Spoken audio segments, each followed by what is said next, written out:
myself again.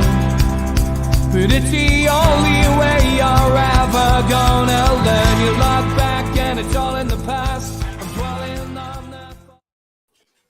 Good evening and welcome to NUFC Matters with me, Steve Wraith. It's Tuesday night, which is the night I say very little because I'm joined by Liam Kennedy. How are you, mate? I'm all good, all good. On a week off this week, I've been getting a little bit of a barracking from some of the trolls out there saying, God, it's no shock he's took a week off this week. Just so happens that in North Tyneside, the kids are off this week. It's the first week of summer holidays for our little ones. So it's not to do with Takeover, but I took a week off, I'm going to show you. No, definitely not. But it's great that you haven't taken a week off NUFC Matters, which is, of course, all that matters, and a chance for you to at least answer a few of those questions, which are going to get thrown your way. And quite an eventful 24 hours, it has to be said. And let's just go straight into questions, Liam, because there will be that many. We'll never get through them all. Yeah, go on. You were just about to say something. Go on. Yeah, I want to do a little bit of housekeeping at first, because there's a couple of people who've said have done us bits of favours or whatever, or messages that I want to put out just before we crack on with those questions, because I know there'll be loads. First of all, I want to say thank you to regular watcher Ray Miller, who got in touch, and he's actually, everyone will like this out there, he's managed to sort my internet out. So I've got a new internet getting installed tomorrow. So fingers crossed from now on we shouldn't have as many blips in your regular Tuesday night shows. That was the first one I wanted to put out. Also, I had Tune for Change get in touch as well, seeing if we can give the something there, pushing a little bit of a push. I'll just get it out here. Yeah, so they're obviously putting out on the 15th of August, 2021, 12 p.m. St James's Park. We will be heard, and I wanted to make sure that I gave that a little bit of a mention on this show, with obviously everything that's going on, the calls for transparency, the absolute lack of transparency that we're seeing in this process, and obviously the anger that's sort of out there towards whoever it may be, whether it's club, whether it's Premier League, whatever. So I wanted to make sure I mentioned them as well. What are they actually doing? So I've asked them. I asked the question. This message came through about lunchtime today, and I said, any more details you can give us about it? I haven't had a response. So all I would say is just stay tuned. Really good guy who runs that show. So I'm sure he'll put something out there on the Tune for Change website. So anybody out there, just give them a follow. I'm pretty sure it's just at Tune for Change. Okay. And the final one I wanted to give a little bit of a message to was a guy who watches this show regularly from Montreal. Sent a really nice message out there. He's called Brendan Nicol. He's actually related to Steve Hasty, but he sent a really nice message about the show, saying that he watches regularly on a Tuesday and he'll be watching tonight. So I just wanted to send that little message out there. Thanks for watching, Brendan. Anyway, that's me done. That's the housekeeping. I just wanted to make sure I've got a little list here on my phone, so I want to make sure I tick every little box. Good stuff. Yeah, Thanks to Brendan Nicol. Big shout out to him. And just a bit of housekeeping from me. Rotherham tickets have gone on sale. So if you've got a season ticket, £14. There's only 1,600 tickets. It's next Tuesday, 7 o'clock kickoff at the New York Stadium. I've got mine. Make sure you get yours because they will sell quickly, I think. Doncaster already sold out. But yeah, should be interesting. I love my trip down there last time and did actually do a rendition of New York when I was walking in, Liam, because it's called the New York Stadium. Yeah, and bus. Do you want to warming the vocal cords up now and give them a little rendition now? New York. There you go.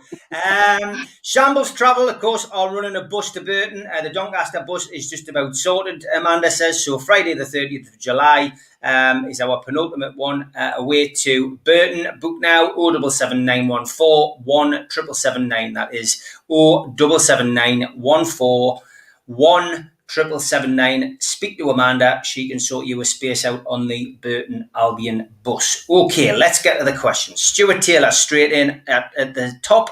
In your opinion, why do you feel the Premier League are opposed to the takeover? That's a really broad question, Stuart.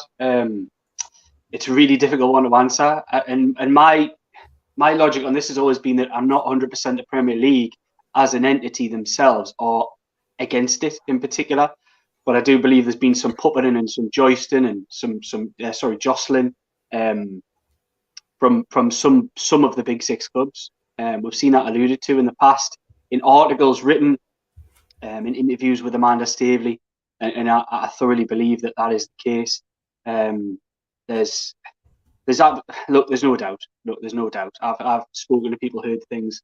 There's no doubt that there was some jostling when the decision making process was happening last year, around sort of March, April, May, around that time, before things fell apart a little bit, going into June and then July, of course. There was some influence. How much of an actual influence that had on the decision making process, again, is not for me to say. But should there have been any influence at all? No, there shouldn't have been any. Not from outside influences, for example, beIN Sports, which there was, of course, as well, as we all know, with the letter. But there was also some clubs involved in that as well, which just shouldn't have happened. It should have been a decision taken on the facts presented. And I've seen some suggestions. I can't remember. I'm off this week, so I'm not really reading everything. I'm not seeing anything. I've got enough on my hands looking after the kids and trying to have a bit of fun in this lovely weather that we're having at the moment as well. But I did see somebody sent me snippets of an article, I think that came out, might have been today or yesterday or whatever. And it said something about the Saudi Arabians not providing everything that they should have provided for the Premier League to move forward with the test. I'm not a man who swears on here much, but that is absolute bullshit, by the way. It is absolute rubbish. It isn't true. So I don't know who wrote it. I don't know what it was in, but it is rubbish. Absolute rubbish. They provided absolutely everything. They went above and beyond. Anybody who's got good sources has spoken to people who may be close to the deal will know that the Saudi Arabians did everything asked of them and more in a very timely manner. You'll get me reference there. The Premier League haven't done anything in a timely manner when they've decided to do things. And I'm being a little bit cryptic here, but sometimes they've decided to not do anything. That's not just on the decision-making process. There has been points where things were asked, extra things were asked of the buying consortium. They were all provided. Everything was provided. So why couldn't you make a decision? That's a problem that obviously we're all walking this road together now at the moment. But I did see something. Somebody sent me a snippet. I don't know what it was in. I'm not about to start calling people out, whatever it was. And everybody gets things wrong from time to time, but that was absolute rubbish. They were asked what they were asked for. They were given with bells on, and it was not accepted. That's the way. That is my absolute understanding of it. And nobody's going to prove us wrong on that one because it's fact. Yeah, fair enough. There's been a lot of bullshit, as you called it, flying around about various things to do with the takeover over the last 24 hours. We have tried to put that right. Me and Keith Patterson did one earlier this morning about arbitration and about the current situation with regards to the cat case. So tune into that. It is just called What Happens After Arbitration, How Important is the Cat Case. Just have a look and you'll find it. It was a video that was put out this morning. Tom Dixon takes it back to football. He says, Liam, any news on the Joe Willock deal? When I was in London on Friday, there was a lot of phone calls, and not between you and I, a lot of phone calls and a lot of talk that Willock was actually in Newcastle at the weekend, ready to put pen to paper. I mean, I guess, is that true or was that just a rumour? And if that was just a rumour, is there any news on this particular deal? So look, Steve, I was getting the same phone calls and in the same conversations on Friday. It sounded like Willock himself, with his family and representatives, were travelling up on Friday evening. That's what it sounded like. I couldn't tell you whether he actually did or not. We all, of course, know that he was then in the squad on Saturday and came off the bench in a game against Rangers. I think we'll know a little bit more about where Arsenal stand on Joe Willock, is whether he ends up in this flight that they're playing in Miami on Saturday. If he ends up there, then you're going to be talking about a deal being weeks away. It's probably not going to happen soon. But who knows? Look, it sounds like there is a lot of confidence. There is a lot of confidence that this deal will get done. Any regular watchers of this show know that I've kind of said that all the way through, that there is a decent chance that he'll end up back here. The problem that Newcastle have had, which we're sort of seeing with the Christopher Ayer one, is that Newcastle United aren't going to go out and splash that kind of cash. So if somebody comes in with a cash offer for Joe Willock and it's acceptable to Arsenal, then it doesn't matter where he wants to go because he won't be coming to Newcastle. Because it's very unlikely they'll match it. Things are just a bit tight and it's really frustrating. really frustrating. What we need this summer is a responsible owner, and we know we don't really have one. Of course, he keeps the balance sheets right. The club runs itself, but we need a bit more than that this time, because the finances have been hit. We need him to be allowing the club to use overdrafts to lend, all that kind of thing, just to get themselves through and remain competitive and improve themselves. Well, that doesn't seem like it's going to happen. It's not the Mike Ashley way, and I think we're going to just be frustrated if that's what people are hoping for. If you're expecting to see Mike Ashley all of a sudden sanctioning 20, 30 million pound deals just to keep things ticking over, just isn't going to happen. And it's sad because it could happen. It's not a case of him even having to put his own money in. It's just a case of allowing the club to short term make some signings against some future earnings, which will come back and are coming back, but he won't allow it. Well, hopefully he's a change of heart, but 15 years of Mike Ashley, however long it is, tells you that he doesn't allow that. He's very rarely allowed that, so I'm not expecting a change of heart this summer. Okay, if anybody wants questions answered, with regards to Takeover, Keith Patterson from NCSL is in the chat. So if you're on the internet now and you can see the chat on the YouTube page, just direct your questions towards Keith. He will answer them as best as he can. Maybe he takes the pressure a little bit off me and Liam. But Lee Taylor says, "Evening lads, it seems as though the club wanted the Cat case to happen over arbitration. If I'm correct, why is this the case?" Really good question, Lee.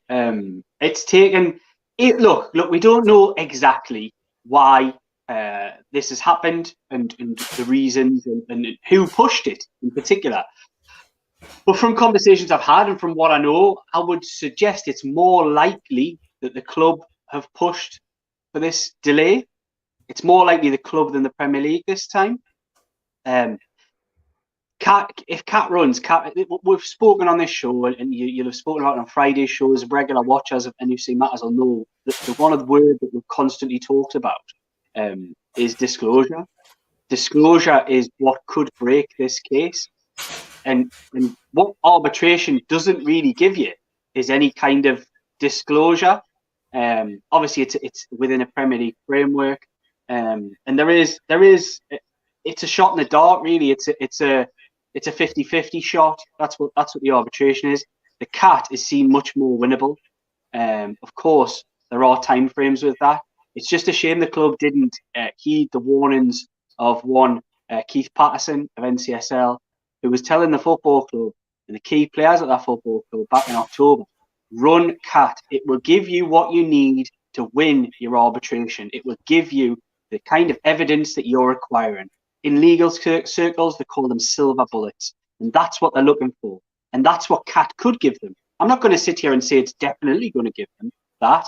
But what the delay, and everyone's saying it's a 6-month delay, it could be longer. We haven't been given it's going to happen in January or February. It just is a start of next year, effectively. But what this does give a chance is for the Cat, if it goes ahead, which I'm led to believe it will go ahead, it gives it a chance to fire up.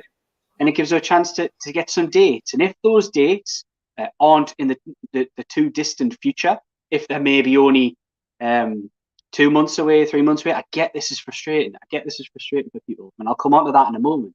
But if that only gives you, okay, the case is going to run in 3 months' time. I don't know. I'm just making dates up here for an example. What you would get is around the 6-week mark, I'm told, is you would get disclosure. And it will be much more significant disclosure than you would ever likely get in an arbitration. And that's what could open the door. It could open the door to all sorts.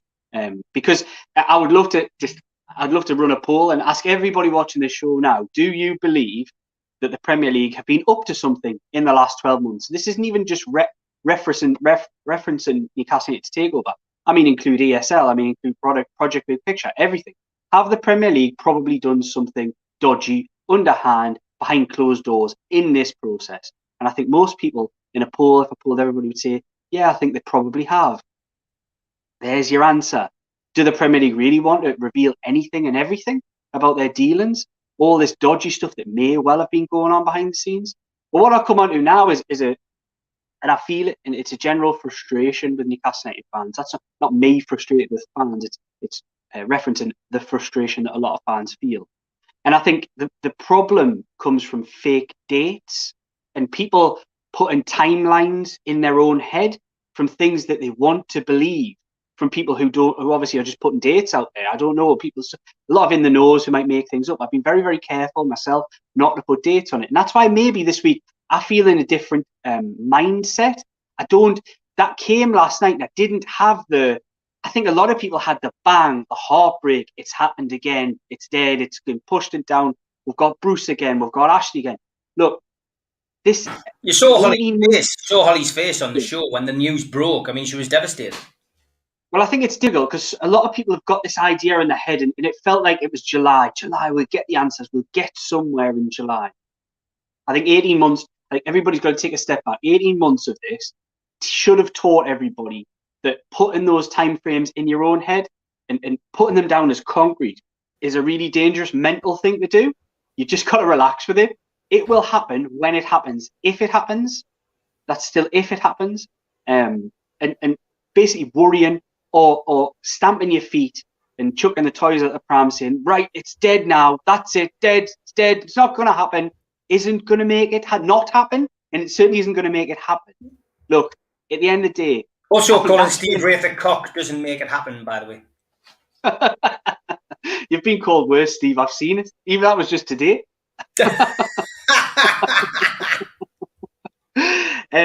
No, I feel it as well. But what I would say why I'm in a different mindset is, and we had a conversation actually before this broke, Steve. We were talking on the phone on Monday, and I said this to you, and I kind of. That's maybe why I feel more prepared for these kind of blows. Is that, or if it's even a blow, by the way, is that I don't. As long as it happens, I don't worry about when it's going to happen. And a lot of that confidence comes from speaking to people like you, speaking to people like yourself, speaking to contacts in the game. And you think, is it really? It should be worth waiting for. It sounds like it's going to be worth waiting for. And I don't worry if it's now an arbitration in January. Or we might not get the cat until October, or whatever. I'm just throwing dates here. I don't know the exact. I'm not worried as long as it happens. I think everybody putting these fake timetables and dates. The club are the ones running these cases, by the way, and they've never come back and said dates. The only loose date I've ever had from the club and sources at the club is July. It should happen in July. And that was something that they were saying probably for around 3 to 4 weeks, and up until quite reasonably recently, they were saying it should happen in July. But they've never known a date for Cat. They've never known a date for this, date for that. They don't have dates. So where these dates are coming from and who's leaking these dates to in the knows, etc., I don't know, because the club don't know. So where the hell these dates are coming from, I have no idea. Because the legal people who are dealing with this aren't telling the football club that. The football club are the client here. They're the ones who are not only running the arbitration, but running the CAT case as well. Of course, semantics. You might get some legal people out there and say it's St James's Holdings Limited. For God's sake, it's the football club. It's Mike Ashley. It's nothing else. It's the one and the same. He's just done it that way to structure it differently, for whatever reason. But yeah, that's my little rant over on that. I just think I find it really difficult when you see people say, "Oh, it's finished," or whatever. Look, I've said on the show a million times, I'm not a glass half full type of guy. Anybody who knows me really well will know I can be as negative a Newcastle United fan as the next man. But on this one, just let it roll, man. Just let it roll. It'll happen when it happens, if it happens. And you worrying and telling me that it's over, because I get these tweets every day. Shut up, man, it's finished. It's done. It's dead. It's never been. You shouting and bawling at me. Just shouting bawling on a silly little bird social media, a little app on your phone, isn't going to make a difference. Just chill.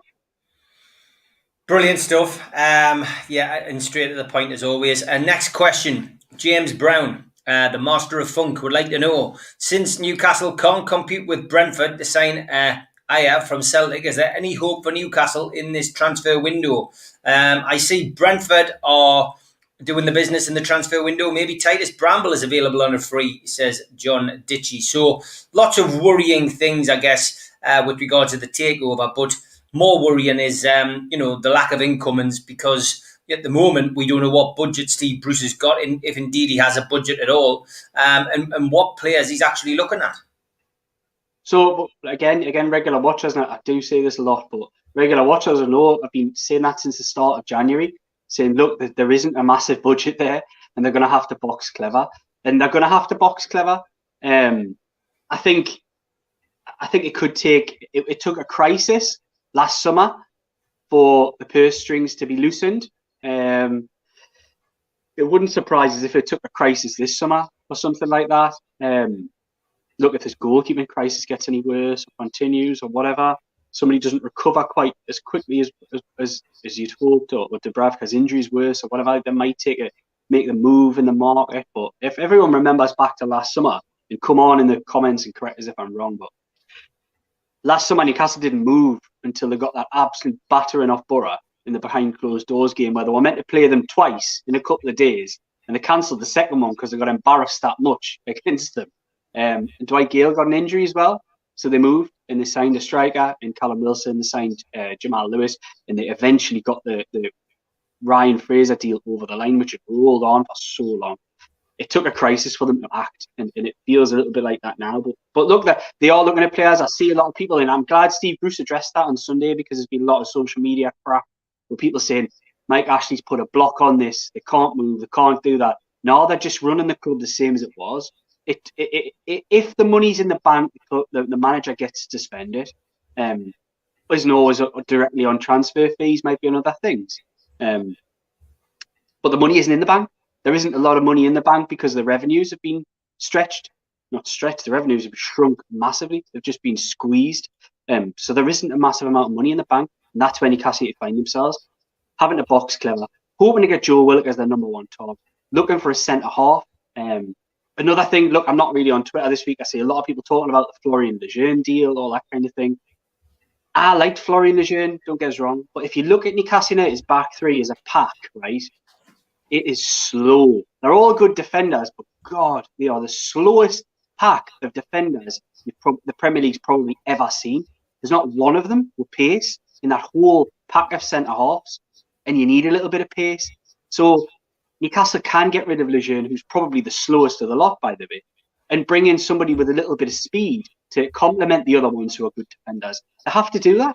You have to, just because they're all good defenders, and you write it all down on paper, and map it out like you would on Championship Manager, doesn't mean it works like that on a football field. You need players who complement each other. You need them with different attributes. And Newcastle United lack any kind of speed in their defensive three, which actually limits them in that formation, limits how high a line you can play, limits all sorts of different little things in the system. If you just add a couple of defenders in there with pace, it makes a big difference. So that's what they're looking for. They're looking for somebody to complement what they've already got. Florian Lejeune coming back didn't do that.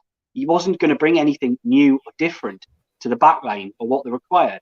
And they're also looking for potentially another midfielder.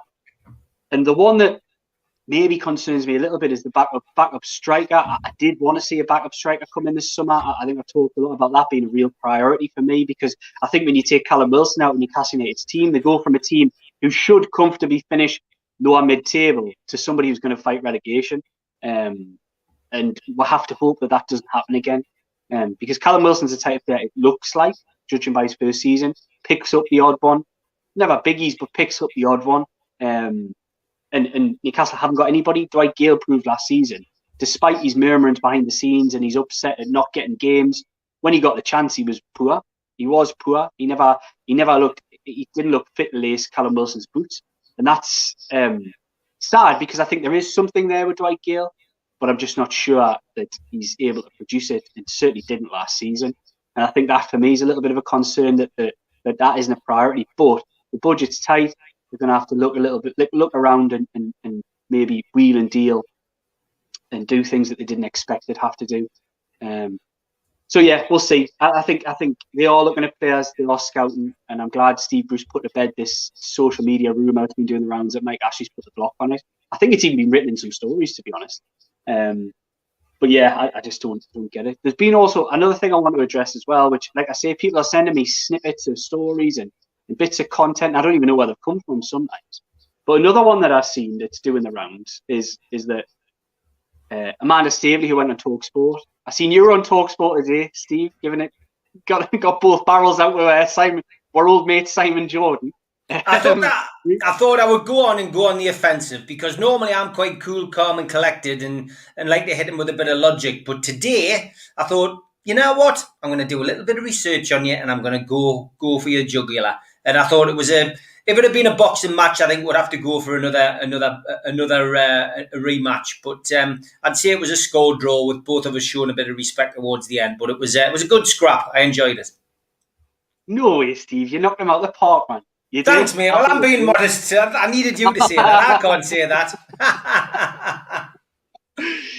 As I did on Twitter as well, because he's got no answer for the absolutely disgraceful gutter behaviour in what he called Amanda Staveley a few weeks ago. I think it was something like a self-serving, sanctimonious rat bag. Then he come on trying to say in the replies to me, saying that I just mix rat bag up with silly Billy. They mean the same thing to me. Get away. Honestly, does he think people are born yesterday? The bloke's a fraud. And I said I offered to go on the show. So I would quite happily go on with him. We'll see how that pans out. I wouldn't go on for a fight, of course, but I'm quite happy to go on and call him out on that. Because I found it, and he says people get offended by other people's actions. Honestly, like, I think that's such a bizarre comment to me. So England's footballers were racially abused for no reason at all. And I'm offended by that. But I wasn't racially abused, and I'm not black. And it wasn't directed anywhere near towards me. But it's okay. I'm allowed that. I can be equally as angry and upset and offended by that kind of behaviour. You're allowed to be offended by bad behaviour. And what Simon Jordan was trying to cover up by using these bizarre excuses was that he was trying to cover up his bad behaviour. He said something really offensive that a lot of people would see as offensive. And it's okay to call that out. Anyway, back to the Amanda Staveley stuff. I've seen a lot of people saying, basically, some people saying she's a bit of a fraud for calling out that the messages that she gave on Friday, when she knew all along, and so did Murdad, they knew that this decision had already been taken and the arbitration had been thrown back to January. It's just not true. It's not true. On Friday, they didn't know that. It's not true. So people just, I said this on New Year's Day, and I'm sounding a bit ranty here, maybe because I'm on my week off. I don't know. I should be relaxed. It doesn't sound like it. But I said on New Year's Day that people need to just be really careful at who they believe. And I think regular watchers of the show know that we've got contacts, and we know what's going on. So, and that's not me saying I'm in the know or anything, but we know more than most. And I think to level those kind of things is just bizarre. It's almost I don't know if it's personal. Is it personal? Is it gender driven? I don't know what it is. I don't really care what it is. I just know that it's wrong. It ain't right. So just be careful who you believe. Yeah, I would agree. Be careful who you believe, but I think the wheat is starting to separate from the chaff. Certainly the last few days has, if it's taught anybody who's a casual observer of this anything, it is that we certainly haven't led you up the garden path over the last 15 months. We have told the truth. We have said that PIF, the Rubens and Amanda Staveley are all still present and correct and waiting essentially to take over Newcastle United Football Club when the Premier League stop playing silly beggars.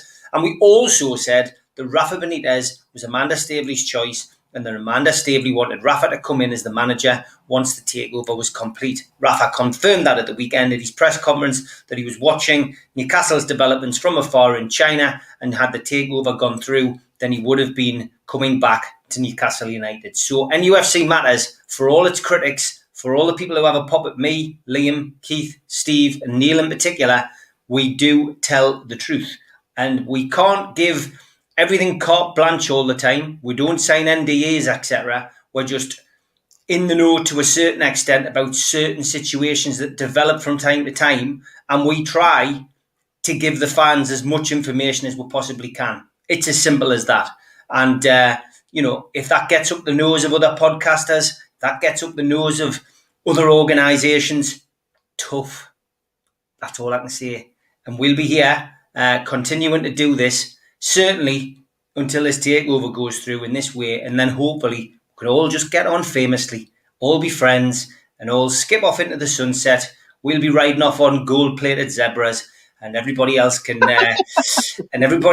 just sit and weep at the fact that they were backing the wrong zebra. Anyway, thank you to our sponsors, Spider VPN, Google Spider VPN. You can find them at the top of your Google search list. They help you protect your computer and protect everything on it. Protect your passwords, protect your contacts, protect anything that you want to protect. Google Spider VPN, they are the boys to trust in that department. Also, give a shout out to Skips and Bins, another main sponsor. Been with us for the last few months, as have Spider VPN. Telephone 0800 25 45 25 3. Email inquiries at skipsandbins.com. Website www.skipsandbins.com. Easy contract, free and pay as you go waste collection. Also a big shout out to John at qtechshop.co.uk, the makers of pool tables and snooker tables in Wallsend in Newcastle. And also the makers of our website and the people who run our website. And some snazzy new t-shirts on sale. Summer collection, London Calling t-shirts with the likes of Rob Lee and Les Ferdinand on. London Calling t-shirts, limited edition, £15 on NUFCmatters.com. Also got these rather snazzy over-the-wall t-shirts with Ryan Taylor on there. And Saturday's Kids t-shirts with Steve Howie, Lee Clark and Steve Watson on there. All £15 from the NUFCmatters.com website, care of qtechshop.co.uk. Also, a big shout out to John from Jab Signature, who of course does all of our flyers. If you're a first time visitor to the channel, then please subscribe. It is free. We don't charge you for any content. Just hit the Newcastle Legends logo in the bottom right hand corner, and that's it. You can subscribe. Hit the little thumb up underneath the video there to like the video. Click share to share it to the social media, such as Twitter, etc. And drop it in the comments box to talk to many like-minded Newcastle United fans. Don't forget, we are continuously raising money for the food bank on this show. NUFCfansfoodbank.co.uk is the website. You will find the matchday bucket there. Make a donation to the matchday bucket, and you automatically go into the draw for this one-off watch. And we are getting very close to the NUFC Matters charity pool night, which is where the winner of the watch will be announced. The winner will be drawn at the Spot White Club in Stow Street, raising funds for the food bank. Friday the 6th of August, a 24-hour charity pool night. And that is brought to you again by John at QTech. Plenty of questions coming in. It's going to be a case of getting through as many of these as we can in the last half hour. Lee G says, sorry for the takeover questions, but I need to know, guys. I've lost a lot of hope recently, but if we win arbitration and the cat, etc., but we go down next season, what do you think happens then? Win arbitration and cat, but we go down next season. Look, I've always said this, and me and Steve maybe don't always agree on this kind of thing, but I think, and otherwise people might have different opinions and things like that, but I think relegation is a massive problem for any takeover at Newcastle United, because the value not only has gone down because of COVID, it would absolutely drop through the floor, and negotiating that kind of deal would be really difficult. I think relegation is a massive problem, and that's the only time issue now that is in the back of my mind, is that, well, if Newcastle are in the bottom three come January, and we're flirting with relegation like we did from December till about the start of May this year, sorry. Yeah, I think relegation is a problem. So win, lose or draw, I think relegation is a problem for negotiating a price. Okay, 100%. Mag says, Steve Liam, I'm really confident we'll get this takeover. We have the best lawyers on our side. I really feel the cat case is the way to show that and what they have been doing. Yeah, speaking to Keith today, obviously we did the show a little bit earlier, but I genuinely think this is where Fatima plays a part. We've all been talking about Nick DeMarco, but Fatima certainly has her part to play. And I think, yeah, this cat case is going to be huge. And the sooner we get the date, I think, for Newcastle fans' mentality and saying this, I think the better. You know, as soon as we get a date for that, I think everybody will be a lot happier. But lots of questions coming in about this. Karen says, do you think a deal may be done with the Premier League? I think, Karen, that is the whole point with the cat case, because cat case will allow the disclosure, and this is the nuts and bolts of it. If you listen to what Keith said on the programme earlier, the disclosure that will come from the cat case I think will lead to the Premier League wanting a deal or make a deal away from public sight. That is my belief anyway. So, that's my understanding of it. I'm not sure whether that's your understanding, Liam, but in layman's terms, that's what I feel. Yeah, well, I think that the best way forward for everybody is if they do some kind of deal. But look, it's impossible. Like the way I described it, we're being off this week. I went for a couple of pints with my best mate Mark. Lives up in Cramlington. Was sitting up in Cramlington for a couple last night, and he was asking us lots of questions about it. And the way I described it to him was like it's like a tree with so many branches, and it's impossible really for me to sit here or anybody, even legal people involved in it, to sit and predict exactly what could and will happen. It's impossible to know, unfortunately. But could there be a deal outside of it? Yes, and I think. Like I've said repeatedly on here, and I know Keith's done it as well on your brilliant show on a Friday, is that disclosure. It's disclosure. Cat gave us you disclosure that arbitration couldn't, and it's the disclosure ultimately that could well break this case. But I couldn't say that with any degree of certainty because who knows? It's taken so many twists and turns over the last 18 months. It could well continue. Yeah, it could do. Chris says, Liam, can I ask how the finances have been squeezed, which of course is what you said earlier. We've received Premiership TV money, season ticket money. Ashley's already had. Match day revenue was outsourced. So where is all the cash? Well, it's the commercial revenues have dropped. You'll see that when the accounts come out. I can't say exactly how, but that's what they're telling me. That's the sources are saying. The club are saying, look, it's going to be squeezed. I can see quite clearly, look, they haven't had the match day revenues. They haven't had the match day revenues for more than a year. So you could see how that will squeeze. It's a bit harder to sell. Obviously, you haven't had the corporates. There's loads of stuff. Loads and loads and loads of stuff. Ticket sales. It might have only been small, but match day sales, for example, in the shop, etc. Also, all sorts of tiny little things that you don't think about. But of course, it's quite obvious to see that they've been squeezed. Have they been squeezed enough so that Newcastle United can't compete with the Brentford? I'm with you on that. I'm very frustrated by that. But it's different models and it's different clubs. And Mike Ashley doesn't run us like a club where we're allowed to spend against future revenues. We're allowed to use an overdraft and things like that. And like most other clubs do. Most other clubs deal with their transfers in a very different way to Mike Ashley's Newcastle United because by all accounts, he's not really a man who likes debt. He likes clearing debt. He doesn't like having debt hanging around, which is why we've seen a push towards the upfront fees, get the player cheaper, etc. He just does his business in a totally different way, and unfortunately, we're stuck in his ideas and his business model, and it's a shame. It is a shame, but it's just the way it is. Kenny says, can you let him know when your next holiday is? Because the juicy stuff always seems to happen then and he wants to pencil in the takeover. Kenny, I wish I could. I wish I could tell you. But I've got a weekend. I think I've got a week in August, so wink wink. You never know. That isn't a hint, by the way. That'll pop up now, Steve. I know it. That'll pop up on News Now. There's Liam Kennedy. Liam Kennedy says deal done in August. I'd love to know who the hell is behind News Now. This thing. Me and Liam laugh about this every week, guys. But every week we do a show. Somebody somewhere in a bedroom or office sits and picks apart what we've discussed for an hour, and then next thing you know, it's a news headline on this, 200 worded article, and it comes like on News Now, doesn't it? So it's like an exclusive with a dodgy headline, which means nothing. It's not our fault. Somebody's sitting watching it and putting it out there. So clearly, listen to what me and Liam say. But we got to be careful. I get the odd text from work, people at work and things like that. I say, well, could you not have written that?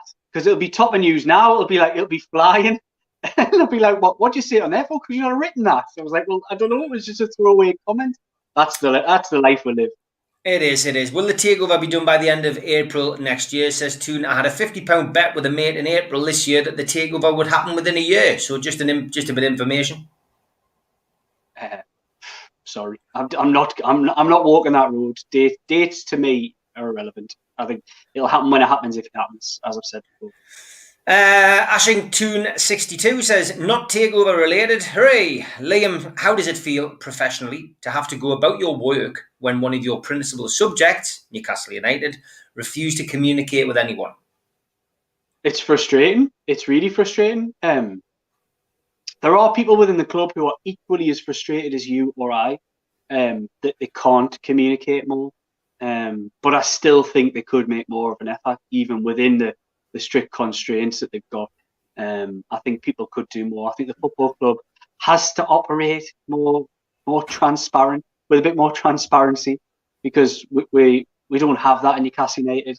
And unfortunately, until Mike Ashley walks out the door, which fingers crossed will come about because of this deal and the legal processes that are going on at the moment. But until he walks out the door, then I think it'll just remain, and it's going to be as frustrating for you as it is I and some people within the football club, I might add.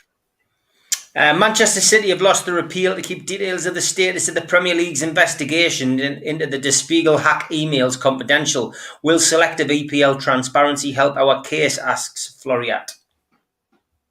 I don't know the answer to that one. I don't know anything about the particular case, so it's a really good question.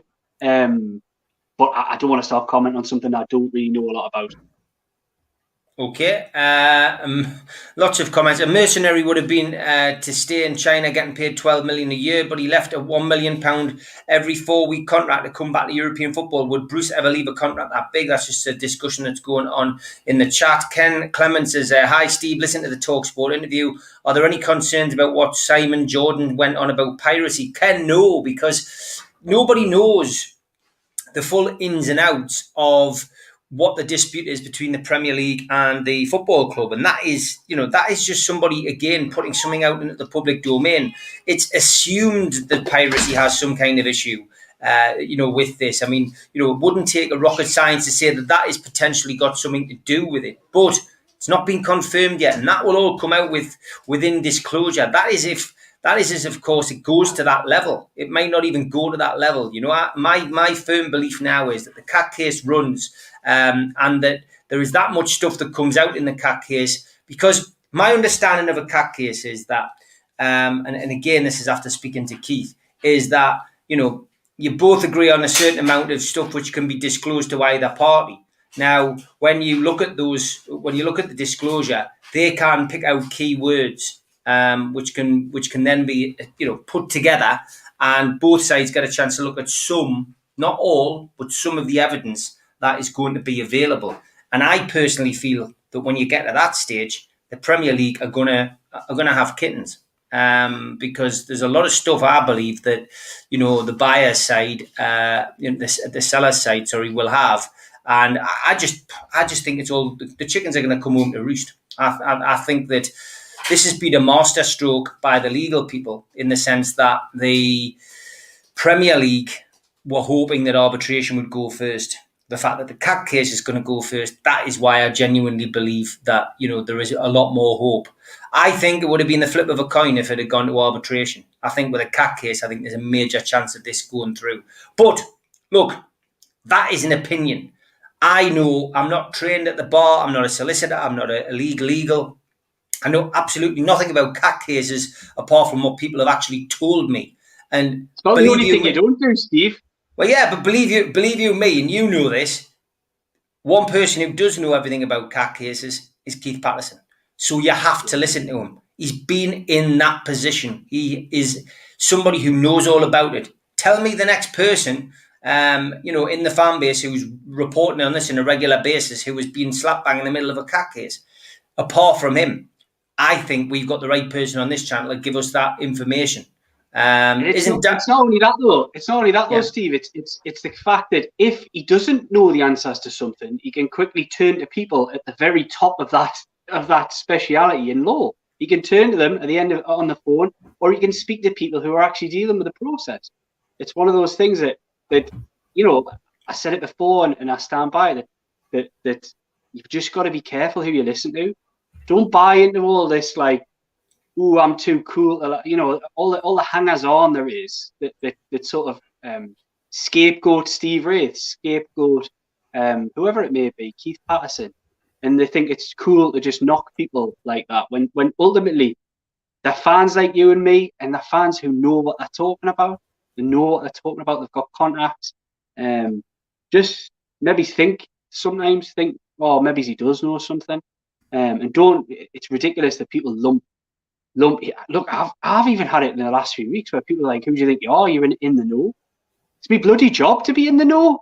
That's what I'm meant to be. Is that meant to be some kind of criticism? I get paid every month to be in the bloody know. I'm meant to do it. So I'm not offended by saying you're in the know, because that means I'm doing a good job, that I'm in the know. But you kind of lump the people like Steve and all the people, Steve Hasty and Mitch and Keith and the criticism that they get is just totally unwarranted. It whips up into some kind of frenzy, and it's really quite shocking to see, to be honest. I know a lot of them, they don't take it to heart because they're not that type of blokes, you know what I mean? They're salt the earth blokes. But still, it's not nice to see, and it's a really bizarre dynamic that's sort of grown over the last maybe 12 months online. And I think it's the cool kids who think it's great, and they'll get a little bit of notoriety by jumping on the back of somebody that they perceive to be quite cool on social media, Twitter in particular. I'm talking about here, but keep your cool, kids. Just stick to doing what you do best, and we'll just stick to our stuff because we've been consistently right throughout this process because of the contacts that we've got. So choose to believe we're all you want, but the proof of the pudding is in the eating, and facts always come to the fore. And consistently on this show, everybody who's involved has been consistently correct with not only the predictions that they've made, but things they've said would come to pass and have come to pass. And as you said before, Steve, that particularly with the Rafa Benitez stuff, it's been absolutely spot on. Rafa was looking, and we all knew that. We all knew that he was a big part of the PCP project the first time around when everything fell apart, and he remained so up until the day virtually that he took the Everton job. I mean, that falls nicely into that question there about Rafa, and he says it's Rafa Benitez has got to Liam. Do you think Rafa was getting signs from the buyers that it would be a long wait? I was thinking it would be done in a month, so I was angry that Rafa didn't wait, but now I can see why he didn't wait any longer. I mean, I can answer that question because of my connections with Rafa, in the sense that, he was told last year that the takeover was close because there was a belief that the takeover was going to go through last year, and he couldn't wait forever. That's the nuts and bolts of it, isn't it? Really, Liam? Yeah, but I've always said down here as well, that was Rafa doing Rafa things. Rafa wants to work. Like, I feel quite privileged that I got the chance to speak to him off the record. Spent some considerable time with him when they had the training camp in Spain in his final season. Got to go over there, spend 3 or 4 days over in Spain, and a lot of sort of chatting in around the hotel with a few of the guys, like Chris Walkley, Ryder, and others who were there on that trip as well. And you get to know Rafa the man a little bit more, and he is really family orientated, with his daughters, his dogs, his wife, all that kind of thing. And we had a lot of chats about those type of things. But one thing that always ran through with Rafa when he was talking was that he was a frustrated man if he wasn't involved in football, wasn't impacting things, wasn't grafting, wasn't thinking about the next game, wasn't thinking about players, all that kind of thing. When he wasn't involved, he'd be frustrated, and it doesn't surprise us that he's taken a job. And let's be honest, I know it looks like he's maybe shopping a little bit in the bargain basement as things stand at Everton, but it doesn't surprise us he's taken the Everton job because it's a good job.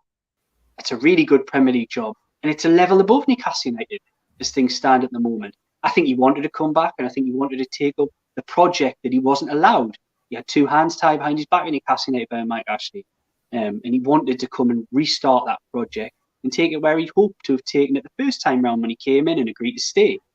Never got the opportunity, but that's life. Rafa doing Rafa things. He wanted to work, and a good job came up, and he took a good job. That's the end of it. I don't know if he was tipped off that things could take a long time, because I think things have developed since then that have meant it's possibly going to take longer than everybody thought it would, maybe when he took the job. So I'm not necessarily sure he got the tip-offs that it would take longer. But look, it'll all come out in the wash, and I'm sure we'll find out in time. Yeah, we certainly will. Bill Burnett's just saying, what have these knockers ever done to promote the takeover? It's easy to sit back and do nothing, but criticise others who are doing something. Yeah, we see a lot of that, unfortunately. But let's get back on to players. Roger Cook says, Liam, are we stuck with Hendrick? He didn't do very much at York, I've got to be honest. I'm going to try to be as quick as I can answer these questions because I can see there's only about 10 minutes left. Roger, probably, is the answer. Probably. Danny says he'd love to see Richie in the middle if Shelby misses the beginning of the season. What's the latest on Shelby? I mean, injured again, and any updates on Joe Linton? I mean, he limped off with a thigh injury. I just felt, maybe it was too hot. I mean, it was 28 degrees down there on Saturday. Shelby looks a little bit longer term. We'll have to wait and see whether he missed the first game of the season or anything like that. But Joe Linton doesn't seem to be bad. Of course, I'm off this week, so haven't exactly got the finger on the pulse with regards updates, but it doesn't sound like from Steve Bruce's comments that Joe Linton's going to be a long term, but we'll wait and see. Okay, next question comes again, takeover related from Dave. He just says, earlier today, Keith said that Liam would have further info. What's the crack? Well done for putting Simon Jordan right. Cheers, Dave. Any gems from Keith today in your conversation with him? No, just I had a conversation with him this afternoon. He talked about a lot of the same things that you've mentioned on here from your conversation. I watched you guys' video. It was excellent, really informative. I'd advise anybody who hasn't seen that video, 25 minutes of your time, go and watch that, because a lot of the questions that you're probably throwing at me now, or you may be putting in the chat, are the type of things that Steve and Keith answered perfectly this morning. With regards to new info, I don't have any. So Keith Sodia put there, like, I haven't got any new info tonight with regards, or if anything that I've said so far has been new, then that you've got your lot, really, lads. What's your thoughts on Kel Watts? Says Joseph. I think it's going to be difficult for him to make an impact and be involved at Newcastle United this season. I think it's going to be difficult. But look, the lad's got a chance. Everyone talks about it being a really good loan. I think it was a really good loan for him in League One. Got to play a bit of men's football, and made his mistakes. I don't think it was Plymouth were absolutely amazed by him. I don't think he was great every week, but that's what your first loan's all about. Go somewhere, or the second loan, sorry, it was for him. It's about going there, making your mistakes, and improving as a footballer. And who knows, he might have come back this summer. And by all accounts, you were there. He was one of the bright sparks, you told me, on Sunday. So fingers crossed, but I think it's going to be difficult for him. But all best of luck to the lad, because he is decent. He's got a chance. Jason, good evening, mate. Hope you're doing well. He says, what's the deal with Lascelles? I see more negativity aimed towards him. He was terrible against York. How can he hold on to the captaincy? I wouldn't say he was terrible against York. I mean, look, it was a friendly. It was our first run out. And yes, it was against York, a non-league team who'd had a couple of games more. I just thought it was a blowing the cobwebs out kind of day. I mean, disappointing to concede a goal with 5 minutes to go. However, let's judge Lascelles when we play West Ham at home, the first game of the season. I'd rather lose every friendly than win all the friendlies 5-0 and then go and get beat off West Ham. It's all about having a run out, blowing the cobwebs out, and basically trying to avoid injuries, especially when you've got no players to sign. I was more concerned about this, which is a photo that I took, which of course went viral. Which was Steve Bruce during the drinks break was more interested in looking across the ground than speaking to the players. I mean, that was a bit concerning for me, Liam. I didn't get it. I didn't just catch him at the wrong moment, and he goes on about being a man manager, but it wasn't doing much man managing for me. No, I just want to go back to the Lascelles thing. I think he needs to cut a little bit slack if anybody's been criticising him. The lad's never kicked the ball. He missed the last month and a bit, or whatever it was of the season. He's never kicked the ball in anger properly, probably since about March or April or whenever it was. So just cut him some slack. I think he's a good captain. He's a good leader. He's not one of the people that are particularly criticised on here. I understand his limitations, but I also think he's valuable to the squad and valuable to the team. Okay, lots of people agreeing with me in the sense that Bruce is useless without Graham Jones. I I did feel we were sadly lacking with free kicks and corners. There was no originality, or it didn't look as if they'd been practicing anything like that on the training ground. So looking forward to Graham Jones coming back. Seems PIF are having no trouble buying a £550 million stake in McLaren Formula One team. Stu, you're right. I think that's another thing. That is something that winds people up. Jacob Hall says, Liam, why are you here? You're off for the week. I know, so silly. I didn't book in with Steve, but you know, it would. I felt responsible because obviously everybody on here now knows I had COVID for a week or so. And there was a few weeks where we hadn't done a live show, so I didn't want another break. I enjoy this as much as you guys out there enjoy doing this with us. I enjoy chatting away to you, and I enjoy your questions. So it's quite nice just to switch on for an hour or so, and I made sure I was as up to date with contacts, etc., as I possibly could be to see if I could give you any news. But it is what it is, and thanks for that. But I'll be back next week as well, so no worries about that. Okay, Bede says, what do you make of Benitez signing Townsend on a free? Do you think we missed a trick there? Me, nah. I like Andros Townsend. I think I've even said it on this show that I would have quite liked to have seen him back, but I don't think it was really a priority, and I'm not really fussed that Everton are signing him. A decent pro, but would just be a squad number at Newcastle United. Would you say he's a guaranteed starter in this system? Where does he start? You have to play him up front. He'd probably be second or third fiddle in that Alan St-Maximin role, potentially even behind Ryan Fraser if he's come back in any kind of shape. So no, I'm not losing any sleep over Andros Townsend signing for Everton. Mark wants to know, is there any truth in us targeting players 24 and under? I haven't had that confirmed, Mark. Good question, but it seems to be a worrying trend that's sort of grown this summer. What's he saying? You're not very happy. Keith's not happy. He says, Liam, Keith sold you a pup. Jesus, that's what happens when you use Judas as your best mate. How are Liam? I gave you the documents today and loads of evidence. I'm keeping it myself, Keith. No, he really hasn't. I've not got anything particularly new to give you. So yeah, it is what it is. I spoke at length earlier with regards to that case and what's going on with it. So anybody who has any questions about that, just listen back to the start of the show. With the 24 and under, it wouldn't surprise us. It wouldn't surprise us that's what they've gone back to. And really, this is slightly missing the point. I get it, but I don't disagree with targeting a younger, fresher players for the squad, particularly defenders, as I've mentioned earlier, because there are certain positions in particular, Newcastle United is creaking a little bit, looking a little bit old.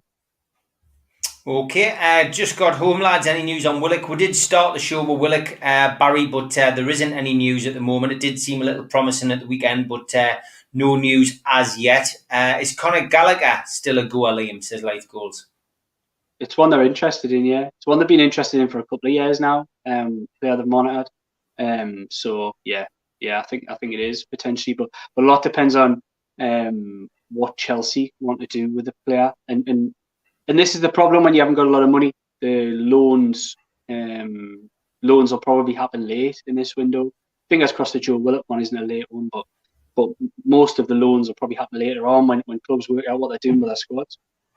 Clever Jackson says, Steve, on the Premier League owner and director test, does Lee Charney and Justin Barnes fit and proper to run Premier League club? The problem is with anything that went pre-Newcastle United Saudi takeover, the rules were different. So I've had so many messages from people on Twitter today saying, what about Man City? Is that not the same as the Newcastle one? Well, yeah, but the Premier League rules, unfortunately, were different, weren't they, Liam?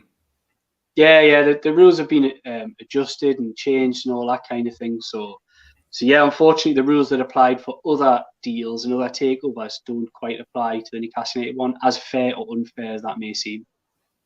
Yeah, okay. Have you heard anything about Willock and money in exchange for ASM? No, I hadn't heard that, no. I'm not saying it won't happen, but plenty of people linking Willock and ASM to Everton over the weekend as well. Again, just mischief making. Again, it's one of those things that you just think, well, you know, it could happen. There's no doubt it could happen. But I personally do not think ASM is Rafa Benitez's type of player.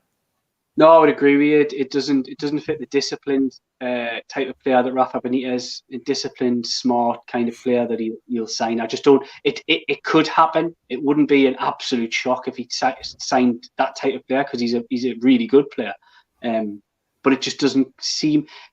Looking at it from the outside, it doesn't seem a Rafa Benitez type signing. I'd be very surprised if that happened. The Dwight McNeil links are definitely much more Rafa Benitez, because that was a player that he wanted to sign at Newcastle United, if everyone remembers back. Last question, we'll give it a Bede. Can you see us cashing in on Hayden, as he is continuously linked with Southampton? The club are really keen to brief. Maybe a week and a half ago, that it was not that Isaac Hayden to Southampton was not on the agenda. There were no talks taking place. I think the player wants to stay. He only signed a new contract. I think it was in October or November last year. A long-term one, committing his future, because there's always been that undercurrent of uncertainty around Isaac Hayden. But it feels like he'll probably be a part of things next season. That's my opinion.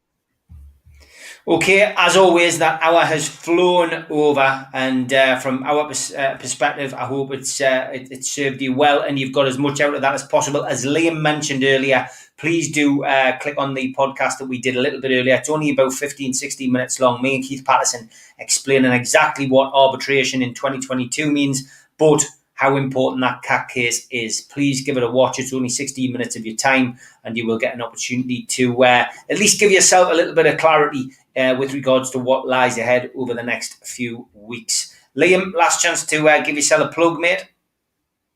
Well, I sort of set hair away last week, didn't I, Steve? I think you've had a few people asking you questions. Yeah, you could say you did do that, yeah. About a new job, so I've had a little bit of a ticking off. So I'll have to leave that news for a new week. But I do work for the Shields Gazette at present, and I think I might have a little bit more news for you next week. It's nothing ridiculously exciting, but NUFC Matters crew, everybody out there, I could do with your support in helping push something and launch something a little bit new. So there's a little bit more for you.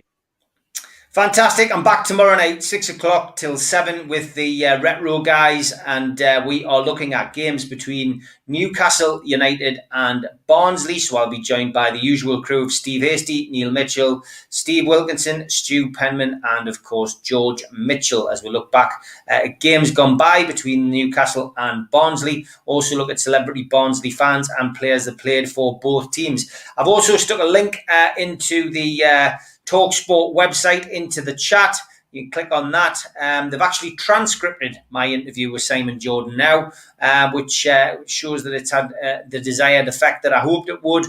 So if you missed it, have a look on there, and you'll also be able to pop on the TalkSport website and, of course, listen to the interview in its entirety. It started at around about 10:20 this morning on the Jim White Show. So make sure you tune in there. Thanks to everybody in the chat, as always, for your questions. And Liam will be back next Tuesday night, again, 6 till 7, as we chew the fat on Newcastle United. Okay, Liam, have a good week. Enjoy the rest of your week off, mate. Take care. See you, everybody.